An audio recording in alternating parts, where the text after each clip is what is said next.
जय हिंद साथियों, स्वागत है आपका अपने YouTube channel long walk GK में। जैसा कि थंबनेल में आज आपने देखा है कि बीएसटीसी 2018 या 19 में एक प्रश्न पूछा जाता है। वो प्रश्न साथियों आज भी मेरे जहन में है, वो गूंज रहा है। वही प्रश्न है वो मेरी जहन में आज तक जिंदा है। वो प्रश्न था कि भगवान श्री कृष्ण को किसने श्राप दिया था। जब साथियों मैं आज इसी के बारे में चर्चा करने वाला हूं। बहुत अच्छा सेशन हमारा होने वाला है, 4-5 मिनट का सेशन होगा। आपको इससे बहुत कुछ है वो सीखने को मिलेगा। साथियों सबसे पहले शुरुआत करते हैं कि महाभारत का युद्ध है वो 18 दिनों तक चलता है, कुरुक्षेत्र की भूमि में चलता है। और उसी कुरुक्षेत्र की भूमि में 18वें दिन है वो गांधारी है वो अपने 100 पुत्रों मतलब 100 कौरवों की मृत्यु पर है वो वहां पर रो रही है, वहां पर विलाप कर रही है। कुरुक्षेत्र की भूमि है वो खून से लाल हो चुकी है और अपने 100 पुत्रों की मौत पर आंसू है वो गांधारी वहां पर बहा रही है। और 5 पांडवों के साथ में भगवान श्री कृष्ण है वो कुरुक्षेत्र की भूमि में 18वें दिन वहां पर आते हैं। वहां पर आने के बाद में वहां पर है वो कुछ देर तक है वो गांधारी और 5 पांडवों के बीच में सी है वो कुछ बातचीत चलती है। तो उसी बातचीत के दौरान है वो वहां पर है वो युधिष्ठिर है वो हाथ जोड़कर खड़ा हो जाता है और कहता है कि माता गांधारी, आप मुझे है वो जो श्राप देना है मुझे दीजिए, मैंने ही इस युद्ध को करवाया था। तो साथियों इतनी बात है वो गांधारी सुनने के बाद में गांधारी कहती है कि इस युद्ध में सबसे बड़ा प्रपंच, सबसे बड़ा छल, सबसे बड़ा कपट है वो कान्हा तूने करवाया है और किसी ने नहीं करवाया है।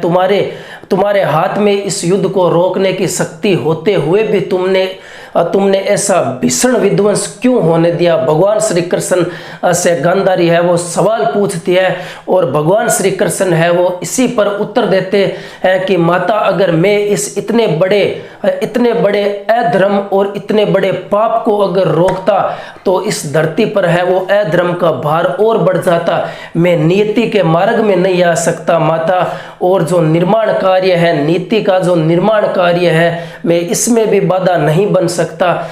साथियों इतनी बात कहने के बाद में गांधारी है वो कहती है कि मैं अगर श्राप देना चाहूं तो भगवान श्री कृष्ण को मैं अपना श्राप दूंगी। जिस प्रकार मेरा नगर है वो दुख और शोक से डूब गया है, उसी प्रकार तुम्हारे नगर की सोने की बेड़ियां है वो समुद्र में पिघल जाएगी और तुम्हारे सोने के भवन है वो समुद्र में डह जाएंगे और तुम्हारा यादव वंश है वो जल्द ही समाप्त हो जाएगा और तुम्हारे यादवों के बच्चे हैं वो ठीक है वो इसी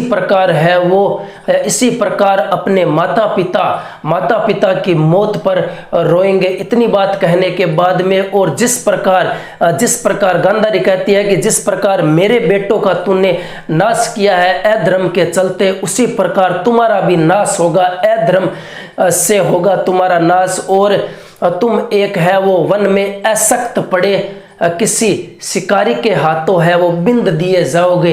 ये बात है। इतनी बात कहने के बाद में भगवान श्री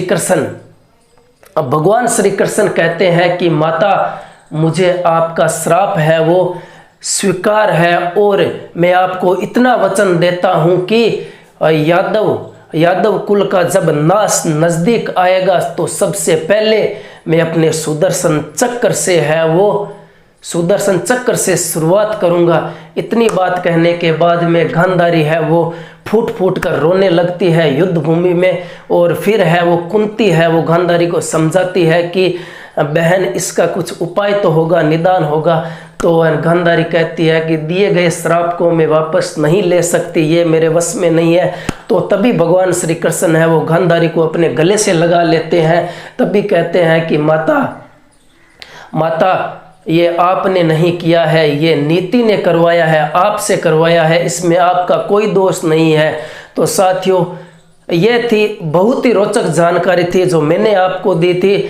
मैं जब छोटा था तो महाभारत देखता था तो उसी महाभारत से जुड़ा हुआ एक किस्सा जब बीएसटीसी में पूछा जाता है तो साथियों खुशी का कोई ठिकाना नहीं रहता है।